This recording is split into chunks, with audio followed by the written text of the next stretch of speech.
I'd say putting the ball in play and hitting pitches that I'm able to handle. You've been so. It seems like you like to get right over the plate, like your feet are almost outside the like on the plate, literally. When you're up there, is that something you've always done? Actually not. I did it when I was like younger, probably like 10, 11 years. Then backed off the plate, and then I came here, and that was our plan. Coming in, I got shorter arms, so gotta be able to hit the ball on the outside of the plate. That's something you did making the jump from high school to here. Yes, I did it a lot in the fall, and then I finally got comfortable with it in the early spring and the scrimmages, and now it just kept working for me. So. Is that something you came up with on your own, or with your dad, or? No, actually, Coach Johnson and Chief had me do that, and it's been working. How do you decide which side of the plate you're going to hit on? If there's a righty pitching, I'm going to hit left-handed, and if there's a lefty, I'm going to hit right-handed. It's just matchups, easier to see the ball. It's coming into me instead of going away from me. Do you have a preference, or do you feel more comfortable with one or the other? I feel good both ways. Been seeing the ball really good both ways, so I feel like there's nothing really else to that. You said you changed your stance. Yes. I think coming into the season, was it? Yes, I changed it. I had a big leg kick coming in from high school. Didn't work in the fall. Had to make some tweaks. Went back home with my dad. Chief helped me a lot. Coach Johnson helped me a lot also on it. Just minimizing my movement. Swinging at strikes and taking balls. That's the biggest key, and hitting balls that I can hit hard. How does less movement help you? You're more consistent. You're trying to hit a 90-mile-an-hour ball coming at you. It's the hardest sport in the world. So being consistent and less movement, I feel like brings consistency. Has that just how have you been able to, because leg kicks are like a timing mechanism, Mm-hmm. right? So like how have you been able to, I guess, maintain your timing without the leg kick? It was a really big struggle in the fall. I had to make tweaks, had to adjust. Probably seen 50, 100 at-bats in the fall to the spring combined now. So I'm feeling more comfortable every day as it comes in. I make tweaks here and there with what me and Chief see over video, but I feel like I have more time. I can back the ball up. See spin more, change-ups down. I see the ball a lot longer and have more time to react. What do you like working about with Chief? I just like, the biggest thing I like him as a person. He's a really good guy. I'm pretty serious when it comes to the games, but I like to have fun, and he lets me have my fun. But when it's time to get to work, we get to work. He knows how to push my buttons and knows how to get me going, and that's how it's been since I met him. You guys have been a little bit up and down offensively. Like, what do you think needs to happen to sort of have everything sort of click into place? I wouldn't say we've been super up and down. I feel like we all have good at-bats. You can't go 5 for 5 every day. As long as we win, it's all that matters. It's the biggest thing. We just faced Texas. We faced LeBaron. He was out in the fourth inning, with 97 pitches. So I wouldn't say we're an up and down offense. You know what we're going to get. You know what we're going to bring to the table, and it's all that matters is if we win. What was it like facing LeBaron? That's probably the best pitcher you maybe ever faced. Best pitcher I ever faced probably Luke Coleman if that's hurt. That's yeah. But he was good. I give props to him, but he had nothing to beat us with. He's all the props to him, but the plan that we had, we obviously beat him. And nothing else he could have done, but just we put up good at bats, and we fought off pitches and got his pitch count up, and that's eventually how we won the game.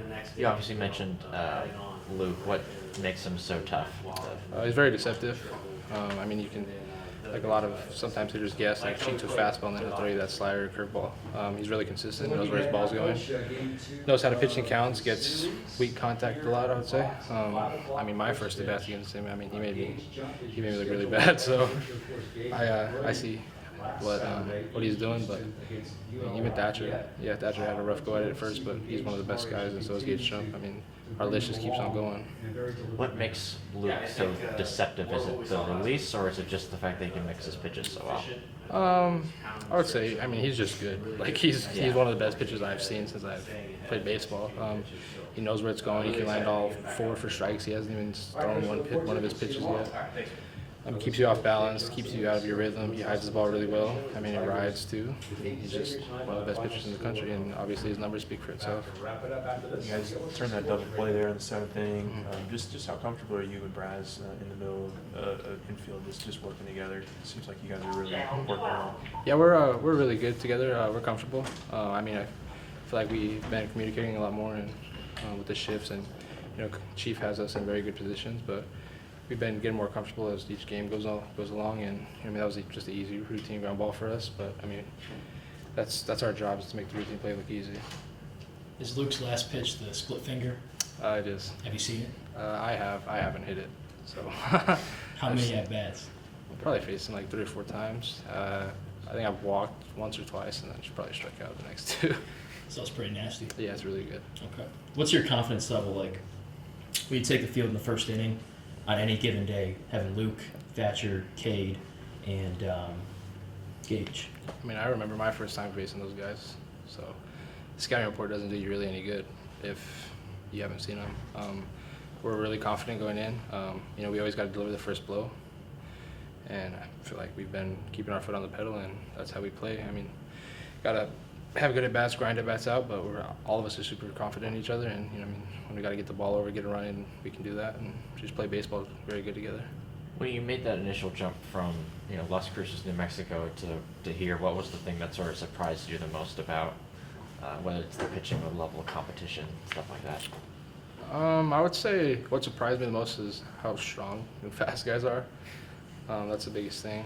Back home, I was probably the strongest, and hit the ball probably the hardest. So that was a big jump for me. I mean, they throw hard. They've never seen a ride fastball like that, or seen that much break on a curveball or deception on a changeup. But it takes time, and it took a lot of at bats to get going. And I feel really good now. I've gained probably 15 pounds since I came here, so I feel stronger and mentally prepared every day. Is that sort of the next step you want to take to turn those doubles into home runs maybe? Yeah, I'm not worried about home runs right now, man. Just worried about hitting singles and getting on base, on walks, hitting doubles. I mean, I'm not going to run the ball out of the yard that much, but I'm just trying to get on base and help my team win. We didn't get to talk to you Wednesday. You guys got pushed to the brink, maybe the closest you get pushed all year. Yeah. What was your confidence level? Where were you at? Ninth inning? We were up against the ropes, but I feel like we stringed good at bats together. I feel like they didn't have the pitching to beat us, and we were beating ourselves. And once we finally got those at bats clicking, and taking our pitches and hitting what we could hit, you guys saw what we can do. You saw what we did against Texas State. You saw what we did against most of the teams that we've played already. Once we stay in our plan and do what we have to do, nobody can beat us. That's how it seems. But we also got good pitching to keep us in that. Gavin pitched good, got the out to keep that run in, and we did what we can. We had good at bats, passed the bat to the next guy. Ethan Fry came with a big hit, and so did Paxton. Just stacking good at bats on like that. You started that inning too, right? Yeah, I hit a single. You like starting things out in that situation? Yeah, I do. I like giving my team a chance to win. I think we just get on and pass the bat to the next guy, Bear, and then Mac, and that's how it goes with baseball. You like jumping on the first pitch. What sort of allows you to be, I guess, so prepared? Why do you like doing that? I feel like the fastball is a good pitch to hit, and when it's in my zone, that's the pitch I want. Be prepared in the pregame. You go prepared good, and you have your scouting reports on guys, what they do and what they don't do. But it's just getting my pitch. If that first pitch isn't there, I'm not swinging. I'm not gonna go first pitch out. Like Coach Johnson always says, a strike's better than an out. So it just, it varies, but if it's there, we're gonna swing.